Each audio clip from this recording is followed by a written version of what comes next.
next level. Is there any other coaches that have influenced you here in the HRM? I know you mentioned Steiny a couple times, but is there any, I guess not even a coaching style, but just personality style in the room that you look at and go, this guy knows how to lead a group? Yeah, I think I take a little bit from a bunch of different guys. Like, Tom Duffy, my old Bantam coach, he would go out to the rinks and watch game after game after game to prepare for different teams. And, I think that's something that I do a lot. I go out and watch on off nights. We've got practices Wednesdays. I scoot over to Cole Harbour and try and do as much pre-scout on some of the city teams, because they're teams that you're always probably going to run into at some point in playoffs. And, Stein, he taught me a lot about intensity and, caring about players. And, Dean Hopkins, same thing. I coached with him for a year with the Wolverines.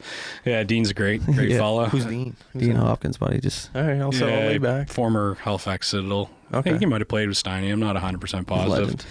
Yeah. But, I could go all the way back to just when I was in Novice and Adam with Danny McPhee and Doug Clark Sr. just coaching me as kids and putting fun into the game. Like, I think that, you take a little bit from everybody along the way, things that work, things that don't work. And, like I said, I think for me, the biggest thing now is just being able to connect with this age group, because if you can't connect with them, it doesn't matter what you say in the dressing room or what you draw on the board. You're not gonna get what you need out of the players. What are the keys to connect to them? That's what I was just gonna say. Especially like year after year, I was just gonna say, does it get tougher? Do you find, because you have to connect one, like pretty much each kid? Well, I mean, we got to have a good environment and an open environment, a safe environment where guys can feel they can speak their mind and not, get ridiculed or anything like that. And, you probably hear from all the different coaches, and I read a lot of stuff on this, like just connecting with guys outside the game. Like, you walk into a dressing room, instead of walking straight into the coach's room, stop and talk to, 2 or 3 guys. And, by the end of the week, if you think you haven't connected or talked to one or two of those guys, ask them how they're doing. Like, we had some guys in our dressing room this year that, you couldn't get 2 words out of them. So I made it a point when I walk in, like, to ask them how they're doing. Like, what did you do in school today? What's going on at home? How are your parents? Or joke with them or whatever.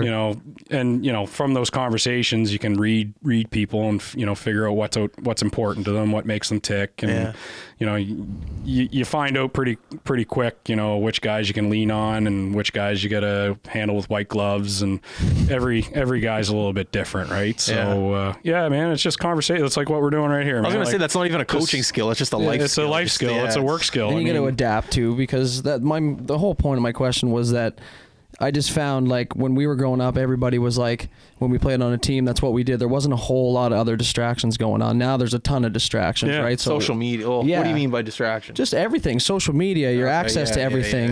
You know what I mean? But it's, I don't know. I lost my train of thought because of what you said. Well, I was just going to, sorry. Go ahead. My bad. But I just remember going into the Max rooms after school and just not having my phone on me. Just so happy to see, Wig, who's from East Hand. So happy to see Dylan King from Sackville. Because you're not with them in high school every day. Like, I remember I didn't really talk to Safaris or you or some of the guys because we went to high school together. We saw each other all day, but I couldn't wait to see my other teammates from... It almost comes back to why I started the podcast, was just the interest in other people's lives and what they were doing and what they're up to. And, are you looking forward to this game? Just asking questions. No question. Do you find that's still a thing, or do you find it's a lot of the phone? We try to make it a thing. I think, again, when Fuji's here and with Craig and Tony, like, just good personalities that are able to relate and talk to people. And no question, the cell phone thing is definitely a thing. There's definitely been times, and you walk into the dressing room after a practice, and a guy sits down.